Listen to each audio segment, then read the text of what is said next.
So the exam got over at 11:25 a.m.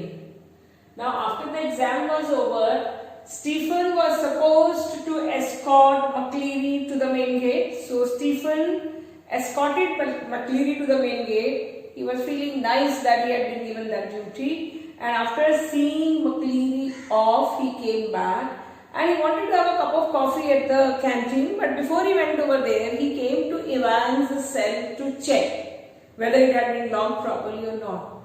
And when he came over there and he peeped inside through the hole, he was shocked because Evans was missing and McCleary, badly wounded, was lying sprawled on the chair. He was bleeding. He was not able to understand how it all happened. And all of a sudden, and immediately he gave a call. He shouted and he gave a call for Jackson. And though everywhere this news spread that Evans had escaped and alarm bells were rung, the governor was informed, everybody ran here and there, and then this badly wounded McCleary was escorted to the governor by this Stephens and Jackson. And while he was going, he picked up the question paper from the table. And he had been badly wounded, but he was saying that he was alright, he knows where he has gone, he can help in finding him. He went to the governor and he threw the question paper in front of the governor's face. He said, "See, he is here. It is written in the question paper." And he gave the question paper to the governor. The governor, rather than looking at the wounded face of McCleary, he started reading the question paper and he saw that it was, the governor knew a bit of German and he started reading it, started translating it, and he was surprised to see that there was a superimposed sheet on the last page which was blank, and on that this sheet was superimposed and whole plan was written on that for Evan, how to escape.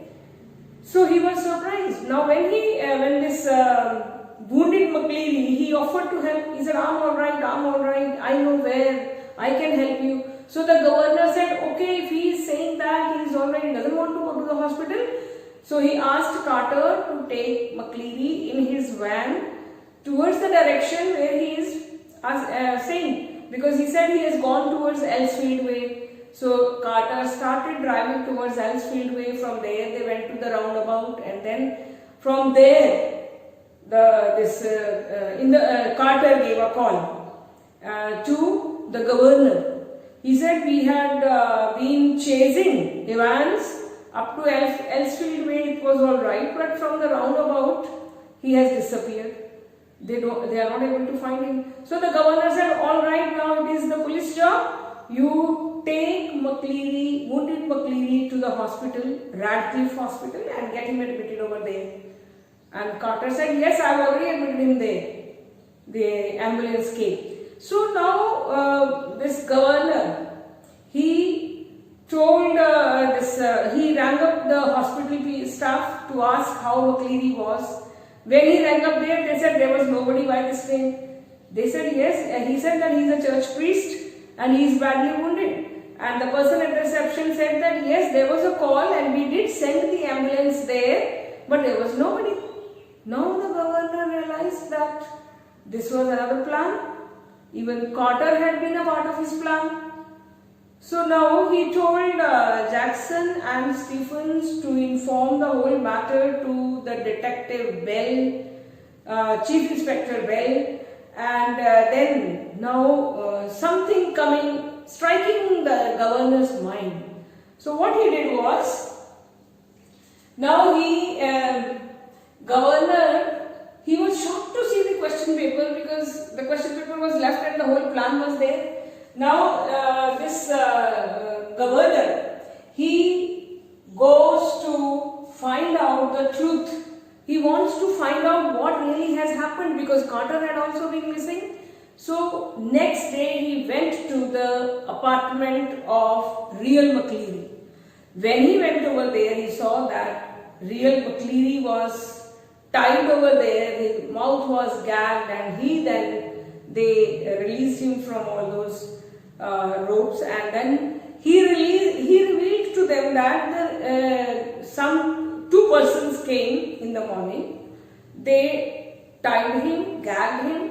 They took away his suitcase, the question paper and everything. They put on his coat, long coat, his dress, his clothes, and they went away from there. Now the governor understood that real McCleary had been here. It was some Evans men who had given a lot of, they were all involved in this plan. And now he realized that the invigilator was also not the real invigilator, not the real McCleary. Real McCleary was here. Now he understood that it was not Evans who had gone out as McCleary, it was Evans who had been wounded badly, stayed as McCleary. That is the person who was wounded, lying sprawled on the chair, whom Stephen saw, was not McCleary. It was not wounded McCleary, it was Evans impersonating McCleary, and they all had thought that Evans impersonating McCleary had already gone. Whereas this was Evans here and he had gone with Carter. Now the governor, he found out the truth about real McCleary, and now the governor had the question paper. He knew a bit of German. He decoded all information from the answer sheet and the question paper, and he reached the place, the Hotel Golden Lion, where McCleary, Evans was. So Evans was very happy. He had gone out of his room, he had changed, he had removed his beard, he had done everything all right, and only his hair he had cut, closely cropped hair. He had put on a new hat, thinking that after some days his hair would grow. So he was very happy and very satisfied, and in his heart of hearts he was enjoying how he had befooled the prison authorities. So he told the receptionist not to disturb him because he has to go early in the morning. So he went off to his room. Now when he reached his room, opened the door, as he turned towards the side, he saw the governor sitting there on the bed. He was shocked. How the governor has reached here? How he has come to know that he is here? How he has come to know about Golden Lion? So he was shocked, and now he felt now he was caught. Now the governor and Evans, they have a talk, and the governor wants to know the secret of his plan, all the secrets of his plan. So with him he had a conversation, he talks to him. And here Evans reveals the secrets of his plan to the governor. He told him the truth, the secret behind the correction slip. The exam had started at 11:25, and at 11:40 there was a call from the examination board saying that there was a correction slip. So that was a part of the plan, because after 15 minutes they rang up. Two things they found out. They had it served two purposes. One was that Evans' men outside came to know exact time when the exam started, that is started at 11:25. That was very important for their plan. So because just after 2 hours, that is at 11:25, the exam will be over. So they had all the plan and all the timings had been worked out. So they came to know that the exam started at 9:25. Then the correction slip, wherein they said that on page 3, line 15, the fourth word is golden and not golding. This was an indication about the name of the hotel where Evans would be going after his escape, because these people had not been able to work out the name of the hotel. So they informed the name of the hotel through this correction slip. So he said that this phone calls killed two birds with one arrow. That is one, the time when the exam started. Secondly, the name of the hotel where Evans would be going after his escape. So he told the governor the secret of the correction slip, then the secret of the rubber tube. The governor asked him, he said, there was no sharp instrument with you. We had taken away everything from the prison. How could you have that blood? How could you cause that blood? Then he told him the secret about the rubber tube. He said that was a part of the plan because it contained pig's blood. and he got this pig's blood from the. This was there in the spot from the slaughterhouse, and the problem with the blood was that it becomes very thick. So it thickens very fast. So he said they had mixed trisodium citrate with that, and to make it thin. So that was there. So he said it was that blood with which he sprawled his face. That was because of that pig's blood. Then he told him about the leaving of the question paper. He said that was a part of the plan. The question paper was left behind only to confuse the prison authorities so that they could go in another different direction. But the governor could understand German. That is why he was not misguided. So he came over here.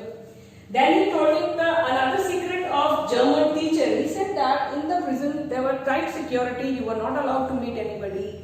And then he said, how did you make all that plan? He said, it was my German teacher. He said, but he was a teacher appointed by us, by the prison authorities. And he was from the technical college. He said, did you ever check? Prison authorities never checked. The person who was coming to teach him every day, it was not the teacher who was appointed, it was Ivan's friend. So he said, you never checked that. That shows how casual the prison authorities were. Then he said, I have a lot of friends. They all help me from outside. For example, the invigilator McCleary, who helped him. And then he says, finally what happens after all that? The governor tells him that the hotel is surrounded by my men from all sides. You can't escape. Actually, the governor had only 2 police officers. So those 2 police officers were called, and Evans was handcuffed. And these 2 silent police officers, one in his front, one at his back, and in between was Evans. He was escorted to the prison van. Now here, when he sat in the van, and both these police officers were also with him. And now the governor tells him that we will see him in the prison. He said, he says that you cannot escape now. You will not be there. That means he would be shifted somewhere else from there. He said, yes, I will not be there in that prison. And he said, do you have any Italian classes? Do you know Italian? He said, why? Because he said next time some Italian classes might be there. That is something else. Some other plan would be there to escape from the prison. So the governor made him sit over there, and he made him goodbye as if he was seeing him off.